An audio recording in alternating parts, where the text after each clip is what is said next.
Hello, everybody. Hello, everybody, and welcome to this live.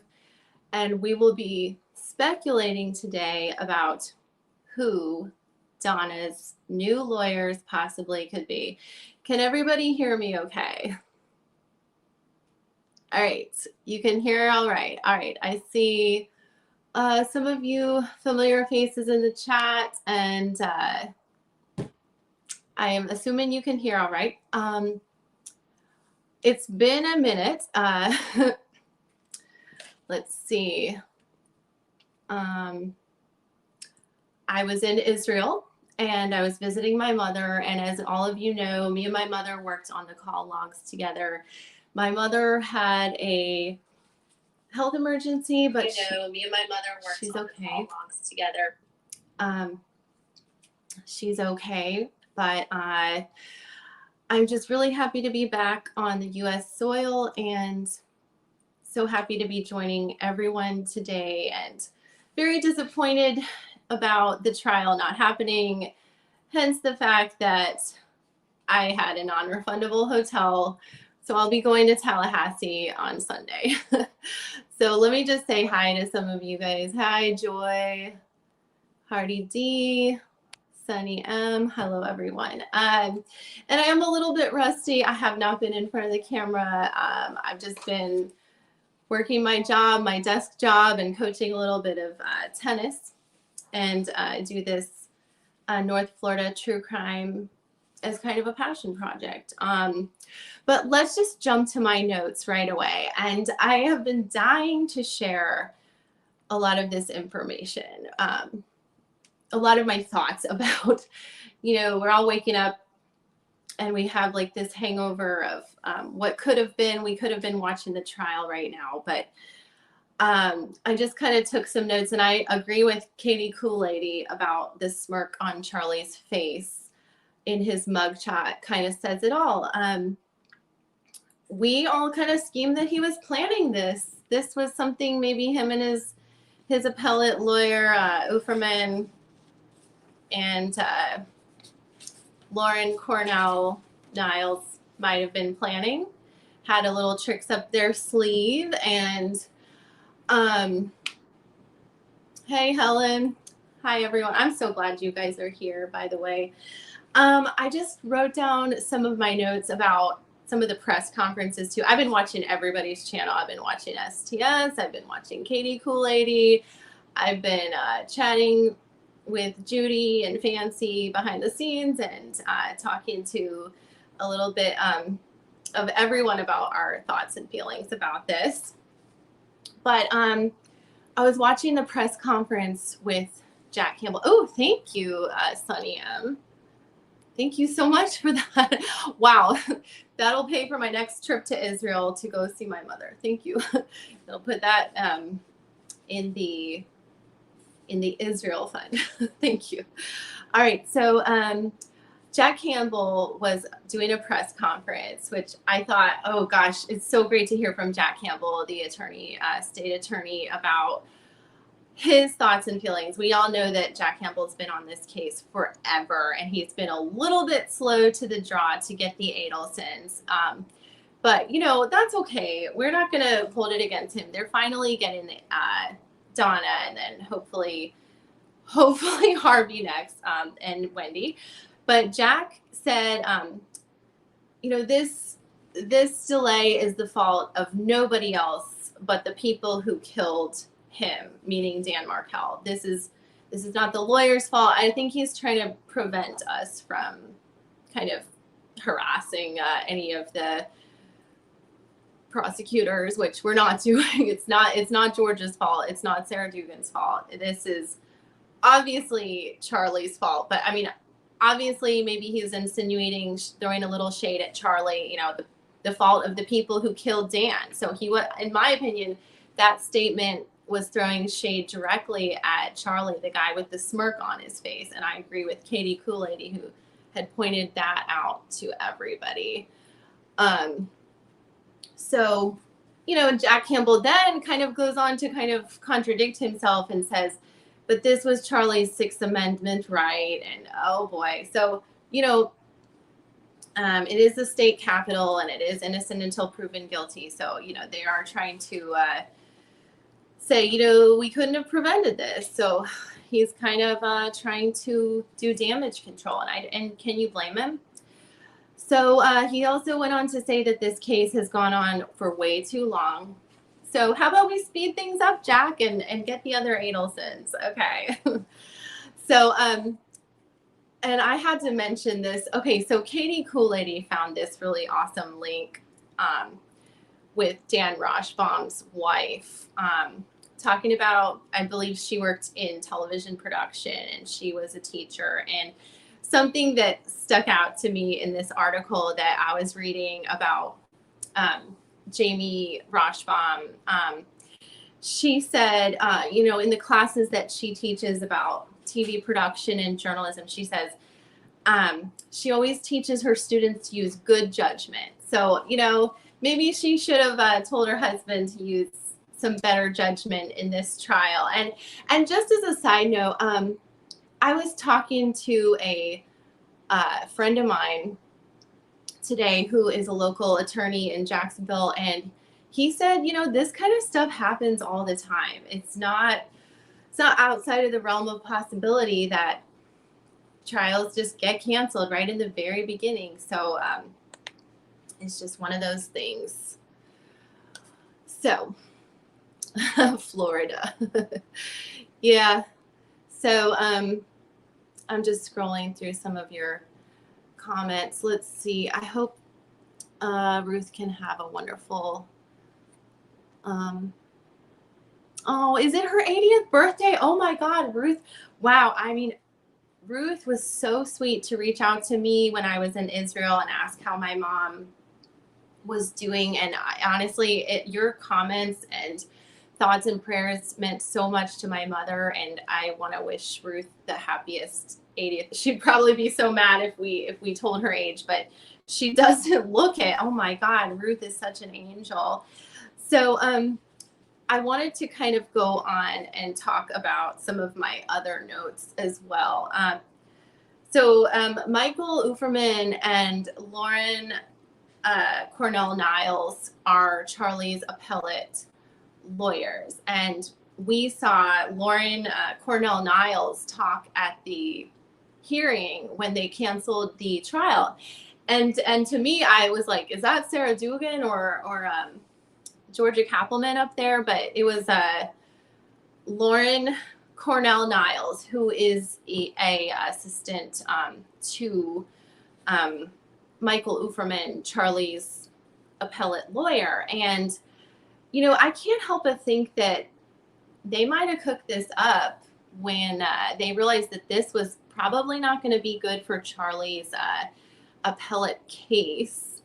And, no shade against Lauren or Michael Uferman. They're just doing their job. And I kind of did a little research on them, and I looked into Charlie's file as well. They look like decent people. They look like they're just trying to do the best that they can for their clients. So, but, you guys are not going to rain on our parade. I'm going to have a great time in Tallahassee with Katie Kool-Lady, and we're going to have a happy hour on Sunday, and I'm going to just drown my sorrows with a shopping spree to Lululemon and find some Lily Pulitzer stuff to buy, or, maybe a good glass of wine and catching up with some of the locals there and talking about the case. So you guys can't rain on our parade. Anyway, so Judge Everett, you guys, this was so funny. Judge Everett was cracking me up. So during this hearing, Judge Everett said, the conflict is as clear as my nose. And I thought that was so hilarious. He said it's as clear as the face. It's like it's as clear as the nose on a face or something. And he said it's as clear as my nose. And I thought, boy, the tension, you could, guys, rewatch that on Mentor Lawyer's channel. I was rewatching it, and it was just, you can cut the tension with a knife in that courtroom. And I can't wait to hear about it from Katie Kool-Lady. And Soli wants to hear about it too. He says, please do a live when you guys are going up to tally. Oh yes, we're doing at least one on Sunday nights. So stay tuned. I've got a lot of questions for Katie and Tim Jansen and others who might be joining our happy hour Sunday. So so another thing that Judge Everett said that I thought that was so hilarious. He said, as he was asking Lauren Cornell Niles, she said, well, you know, doing the cross-examination, or I think it was either who was it? The other guy, Alex Morris, or Lauren Cornell Niles was saying, like, it wasn't quite the tension with Charlie, or the waiver wasn't simmering yet, but he said it wasn't the conflict. It wasn't simmering. It was simmering, but not boiling. He said it's simmering, but not boiling, or something. And it was just hilarious. Oh, wow. Thank you. Thank you so much, Sunny M. Hi, True. Can you find out how much an appeal costs for Charlie? I'm just so curious how much they all spent on their legal fees and when they will go. Yeah, you know what? I think we can find that out by asking some of the lawyers in Tallahassee when me and Katie are up there talking to people about it, because I'm curious too how much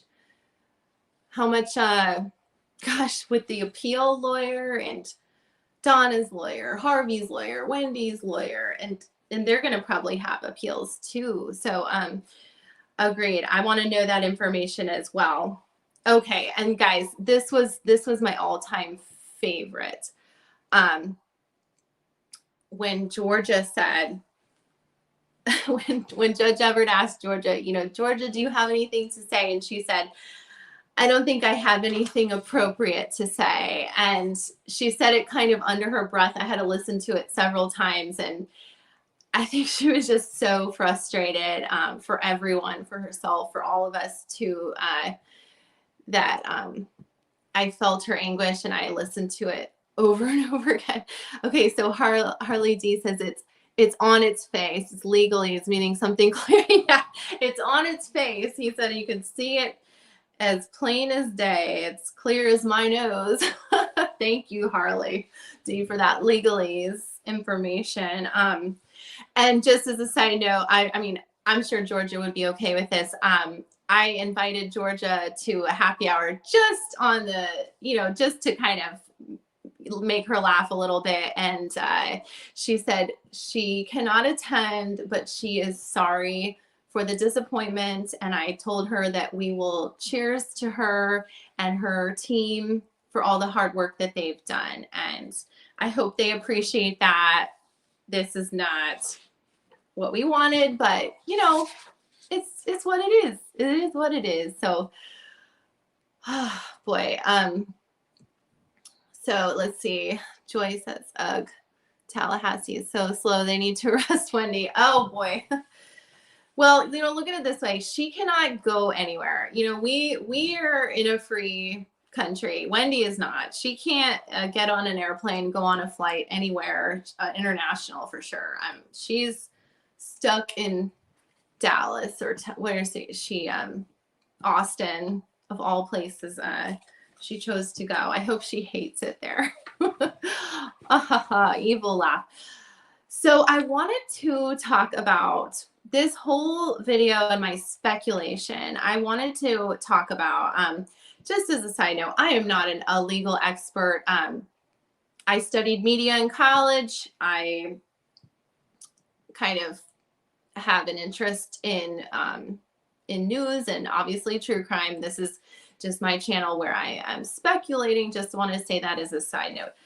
But I also do research on this case and North Florida cases like the Jared Brightigan murder and other cases of high interest in North Florida, because I can go to the trials. But I had been doing some research about Donna's visitors and her jail logs and her phone calls. There were three lawyers who visited her early in 2024 including Alex Morris, whom she selected as her co-counsel to Daniel Rashbaum. Now, there were other lawyers who visited Donna, with whom these names I had sent to Carl Steinbeck, mentor lawyer, and STS to vet, because I said, I want to make sure that I'm not just reading too much into this. So these lawyers were Jenna Von C, and also a lawyer by the name of Robert Thomas. And I had speculated and suggested to the other channels, which I believe Mentor Lawyer caught on, that there were other lawyers courting Donna as well. And we all kind of caught on at the same time. Why she decided to go with Robert Morris, I'm not sure. Sorry, Alex Morris. I'm getting the names mixed up. Now, Robert Thomas, I don't really know much about them except that they're criminal defense lawyers. I believe Jenna Von C is more of, she's more of like a state, works for the state as a lawyer. If you guys want to go ahead and research them, I'm going to kind of circle back to my other videos, but I just wanted to mention that if these names kind of circle back, and if you guys, if Jenna Von C and Robert Thomas decided not to work with Donna, I don't blame you. So just, those are some names that I wouldn't be surprised to see. I would be really surprised to see Marisol Descalzo circle back, because Donna does have a way of kind of discarding people. So that would be a real surprise. But I also wanted to mention, let's circle back to Alex Morris, Donna's pretty much main counsel right now. And there are some clues that Alex Morris wants to stay with Donna. Let me go ahead and give you my insight as to why I believe that Donna would like, that Alex would like to stay with Alex. So his quotes in the meeting, he said, "These circumstances should be avoided. Mr. Adelson is entitled to change his mind whether he wants to get his trial, his mind, and do whatever he wants." Then he went on to say that he wants to get to this trial as soon as we can. So that was my main clue, that Alex Morris wants to stay with Donna. Now, he doesn't feel confident going into the trial to be her main attorney right now, but I'm assuming that he will be. So let me know what you guys think. Okay, Sunny says Descalzo was such a blank. Oh yeah, poor Descalzo. I mean, it was just like such a fumble bunny routine she put up there. I think it was just like mispronouncing Sap and Dr. Zap, and it was like a comedy show. And then that was right after Donna was on her nude watch, and it was just so much going on. And like that's when they released the calls and everything, and it was just making Donna look so bad. I think Descalzo just wanted off the case. So Helen says Alex Morris, he was on the Hoyt Burge case. Oh, interesting. I'm not sure he got them off of that. That was a really tough case to win. But, you know, I wanted to kind of speculate. I mean, I'm not going to go on and on about in this live. So Helen says he got 30 to 35. Oh, so he got him off of some years in jail. Interesting. I was researching some of the criminal defense lawyers in Tallahassee. And it's interesting because Tim Jansen's name comes up as like one of the best, like a 4 or 5 star lawyer. And I have a hunch that Tim Jansen might know who Donna might lean towards, or some really good criminal defense lawyers in Tallahassee. I'm sure that there's a few.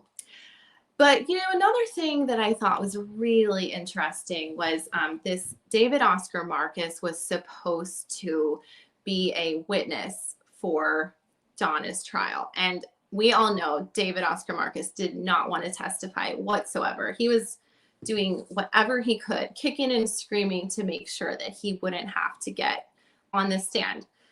You know, in the back of my mind, do I think that maybe David Oscar Marcus and Charlie's appellate lawyers maybe might have schemed a little bit? I don't know.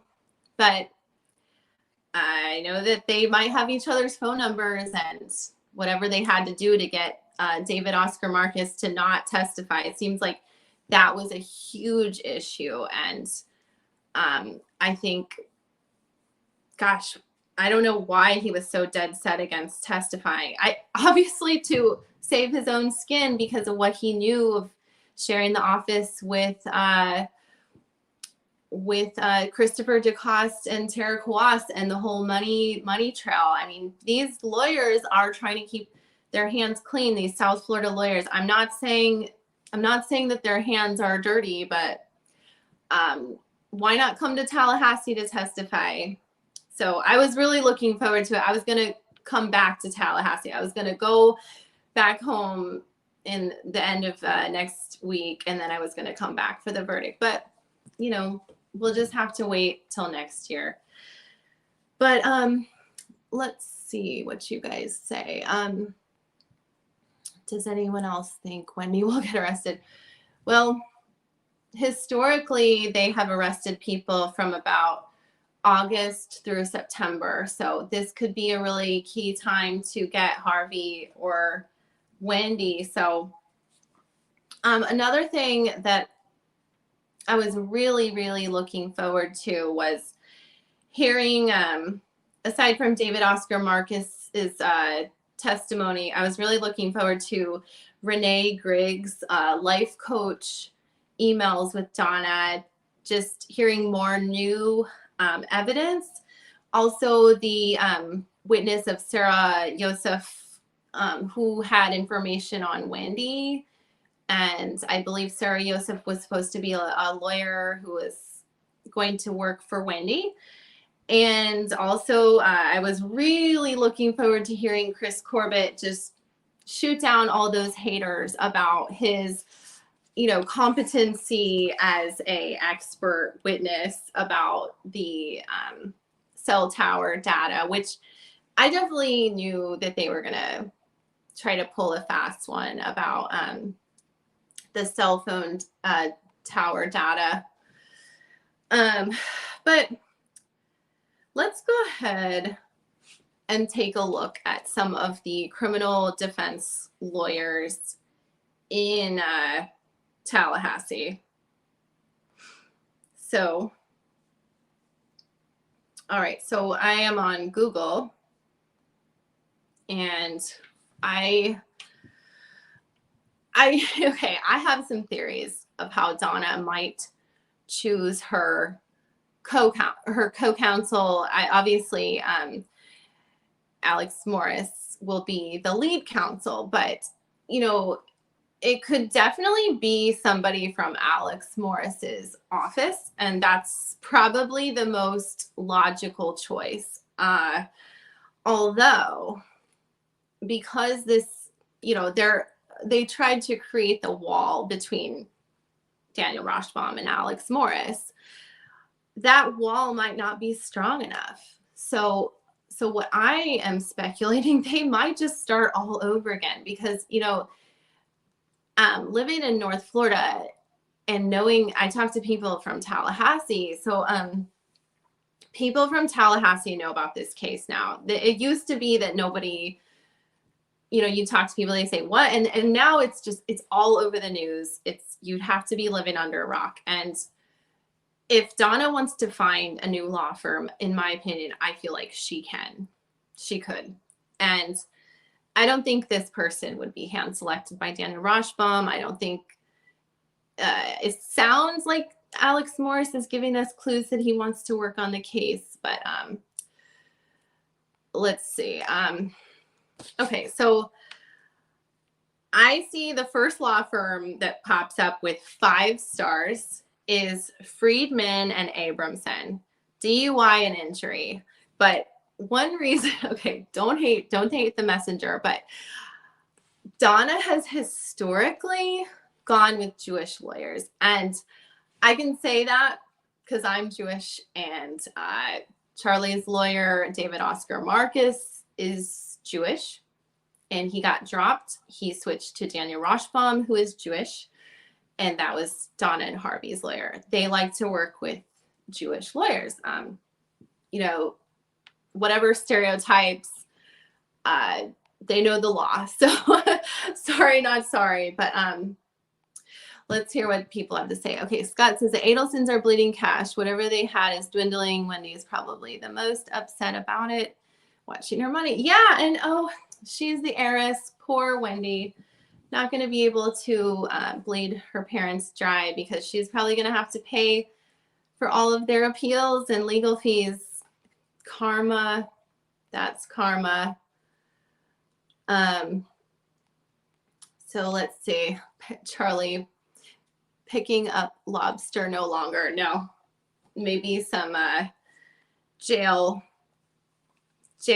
vending machine food. All right, so the next law firm, so Friedman and Abramson, they are the top Google search for criminal law in Tallahassee, but they do only DUI and injury. But I think she would like their last names, Friedman and Abramson.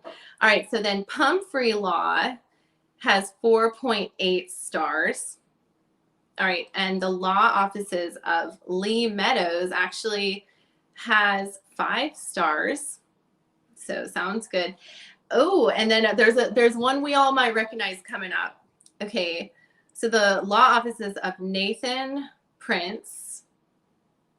Okay, and Jansen and Davis, that's Tim Jansen's law firm, has 4.5 stars. Do you think Tim Jansen would take Donna's case? I think he's an expert, but let's see. Only time will tell, right? All right, so let's see what Sully says. I agree with you, TL. Donna is going to start over. However, I believe she will never be satisfied without her surrogate son, Daniel. Yeah. Isn't it ironic that Dan's name is Dan and that's who she hated more than anything? It's just such strange karma. Let's see. Wendy is never paying for her parents anything. Oh, gosh. You know, then I guess they'll get the crappy state lawyers. Can you imagine Donna with a state assigned counsel? I mean, it probably wouldn't make any difference. I mean, she should just save her money and just take her fate. All right, so then we have more law firms. Muska Law has 5 stars. Bodiford Law. Okay, Scott and Wallace. LP. Zellman Law. Criminal attorney. There are so many lawyers, but I guess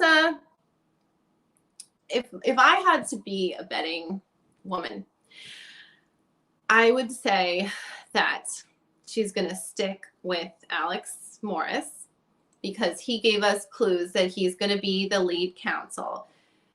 Now, whoever is with his law firm will have to figure that out. But oh my gosh, it's so funny.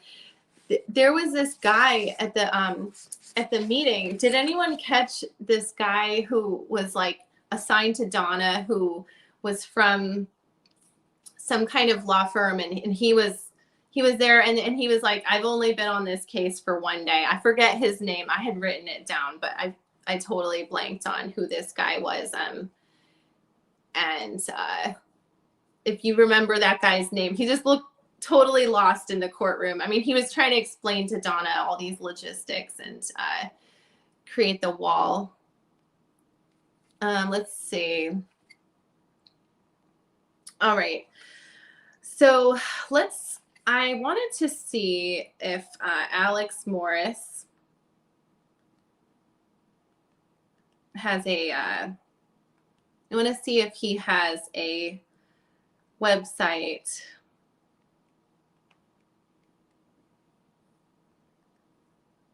And then that way we can see maybe who her co-counsel will be.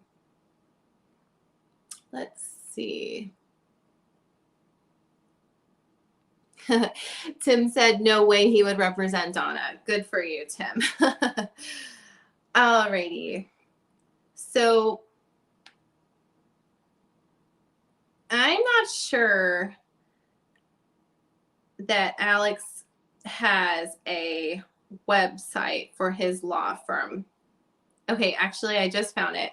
Now, and just to make matters more confusing, he goes by Robert Alex, and then the other guy that Donna was talking to is Robert Thomas. So I don't know what's going on, but I am assuming that Alex Morris probably will have to pick his own co-counsel from his law firm, and I cannot find his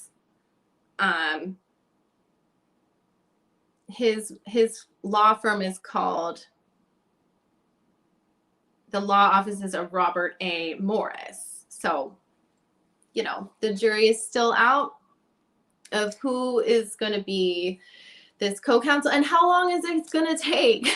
You know, it's like, that's why I just titled this video, What Now? Because, you know, we've all been waiting and we've all been speculating and we've all been looking forward to seeing justice for Dan. And it just feels like justice delayed. What do you guys think? All right. So DS says, Rosh has been dished blame. Don't all others deserve some culpability? Everett, Georgia, Morris. You know, and I go back to, I was talking to a friend who is not a criminal defense lawyer, but a family law lawyer. And these things happen. And with people who are busy with families and their lives and trying to get all the paperwork together for a trial, I mean, it's not beyond the realm of possibility that Charlie was able to slip a fast one past Rashbaum or Alex Morris and all of the other people on the case. So it's unfortunate, but I mean, Charlie is the one sitting and scheming. Charlie is scheming about this 24/7. So it's just, he thinks he's pretty smart, but I don't know. So let's see. Harvey has POA over Charlie, so he could let him rot in jail. Yeah, since he got Rashi fired. Oh, Harvey's probably so pissed. Now Harvey can never have Rashbaum as his lawyer. Oh my God. Can you imagine if Harvey chose Rashbaum as his lawyer too? I mean, this has to stop. Like, we all were saying, this is so insane. How did this get so far? This conflict of interest. We were all talking about it, and now it's just so incredible how things have spiraled out. And part of us, I think we all thought like this could definitely happen. Let's see. Alex Morris is never staying on this case. Well, I mean, he speculated. I think he might have just been saying what we want to hear. Like, we got to get this done as soon as possible. And, you know, like just saying exactly what we wanted. I think he's overwhelmed. I think the amount of evidence, I think that they don't want to see it. I think they wanted to get the money and run. But I mean, I think the criminal defense lawyers will line up for this case. I think somebody's going to want to take this case. So, gosh, I can't wait to see who it is. But honestly, I hate to say it, but my money is on probably one of those top-rated criminal defense lawyers that I saw on Google. She'll probably just pick somebody with the best record, the most acquittals, the most wins. Let's see. Oh, Adam Commissar. Yeah, that guy, that poor guy, he said, I've just been on this case for one day. He doesn't want to touch this with a 10-foot pole. I know. That poor guy, he wandered into a blank storm, and boy, you could cut the tension with a knife. I got to ask Katie how that meeting was. I'm really actually envious of the people who were there, even though the frustrations were high. Let's see. Yes, that guy was smiling the whole time. Not sure who you are referring to. Mostly just Charlie thinking that he has fooled us all. But newsflash, Charlie, you are going back to South Dakota on a long drive. But, thank you all for joining me. I just wanted to jump on for a short live, and I will continue to do as many as I can in Tallahassee, and just wanted to share some of my thoughts and feelings with you all. And thank you all for following this case and justice for Dan. And I hope that you all have a wonderful weekend as we're going into fall. Give your families a big hug, and drop a note in the comments of who you think Donna is going to pick as her lead counsel or co-counsel. And I hope that everyone is having a great weekend. TGIF, everybody. Bye.